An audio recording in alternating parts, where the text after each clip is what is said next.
दोस्तों, इस वीडियो में हम बात करेंगे आखिर क्यों बेअसर होती जा रही हैं एंटीबायोटिक दवाएं। क्या मेडिकल जगत में ये एक आपदा की घड़ी है?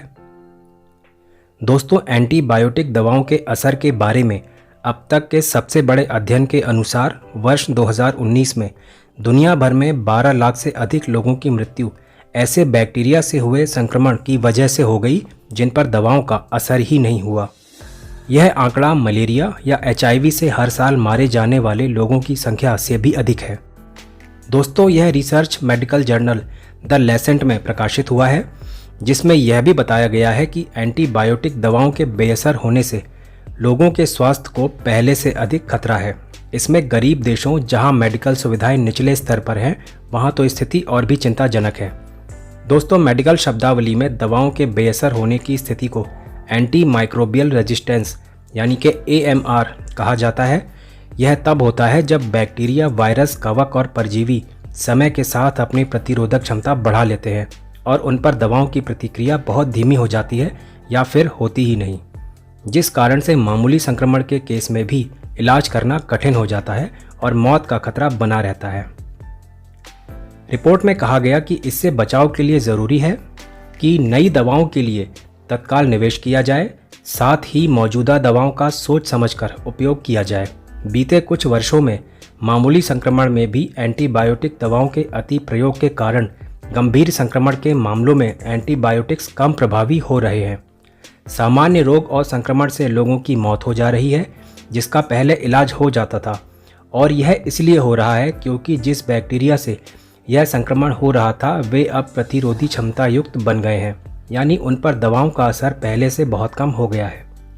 एंटीबायोटिक दवाओं के निष्प्रभावी होते जाने को लेकर पहले भी चिंता जताई जाती रही है। हाल ही में यूरोप के स्वास्थ्य विभागों ने चेतावनी दी थी कि AMR एक छिपी हुई महामारी है, जिसका अगर जिम्मेदारी से इलाज नहीं किया गया तो वे एक नई महामारी के रूप में उभर सकती है।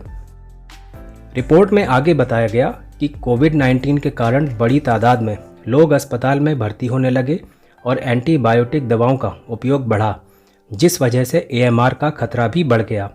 दोस्तों, एंटीबायोटिक दवाओं के बेअसर रहने से होने वाली मौतों का अनुमान लगाने वाली ये रिपोर्ट 204 देशों में किए गए एक शोध के बाद तैयार की गई।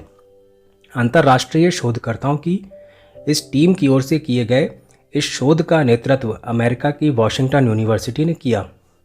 इस टीम ने अनुमान लगाया कि वर्ष 2019 में दुनिया भर में ऐसी बीमारियों से 50 लाख तक लोगों की मृत्यु हुई है, जिसमें AMR की भूमिका रही है। ये उन 12 लाख मौतों से अलग है जिनके केस में सीधे सीधे AMR जिम्मेदार था, यानी लगभग 60 लाख से अधिक लोगों की मौत के पीछे इस AMR की भूमिका हो सकती है। दोस्तों, वैसे तो मेडिकल साइंस ने खूब तरक्की कर ली है, गंभीर से गंभीर बीमारियों का इलाज भी खोजा जा चुका है, लेकिन बहुत जल्दी शायद हम उस दौर में पहुंचने वाले हैं जब यह तरक्की भी हमारे लिए शायद उतना अधिक काम ना आ सके, जब छोटी छोटी बीमारियों से पहले की तरह लोग मरने लगेंगे और मामूली समझे जाने वाले इन्फेक्शन जानलेवा साबित होंगे। ऐसा एंटीबायोटिक दवाओं के बेतहाशा इस्तेमाल की वजह से होगा। दोस्तों, अब बात करते हैं उस प्रतिरोधक चुनौती के बारे में जिसका सामना हमें आने वाले समय में करना पड़ सकता है। मान लीजिए कि अगर किसी व्यक्ति को कोई इन्फेक्शन हो जाता है और वह इलाज के लिए एक एंटीबायोटिक दवा लेता है।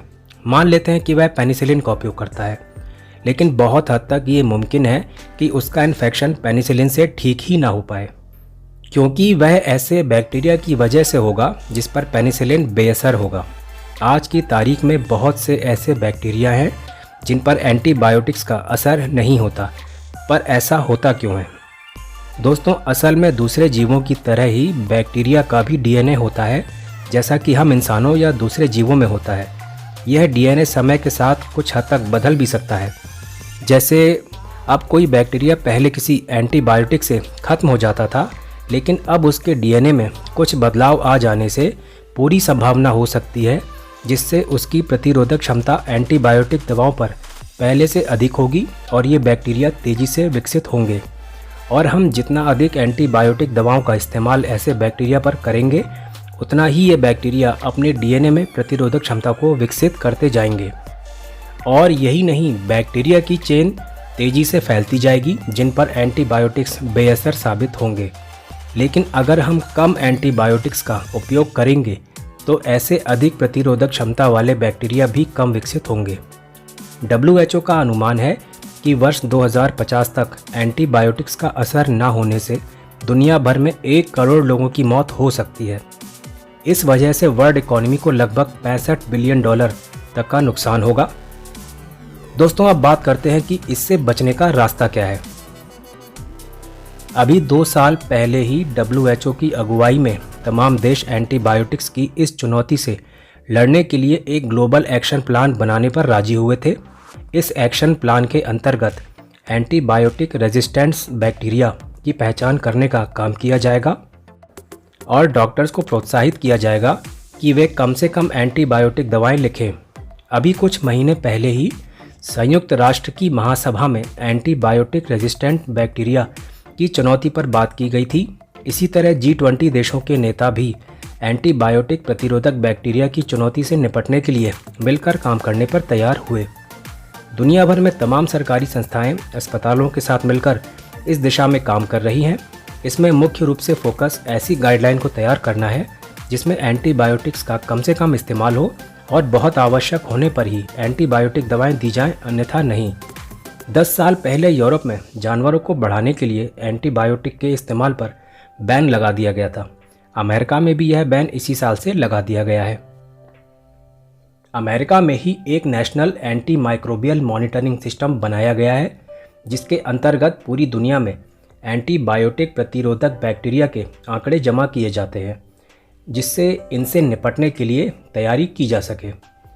दोस्तों, आशा है कि ये सभी प्रयास सफल होंगे और व्यक्तिगत स्तर पर भी हमको एंटीबायोटिक दवाओं के इनके सही इस्तेमाल को लेकर के जागरूक होने की आवश्यकता है।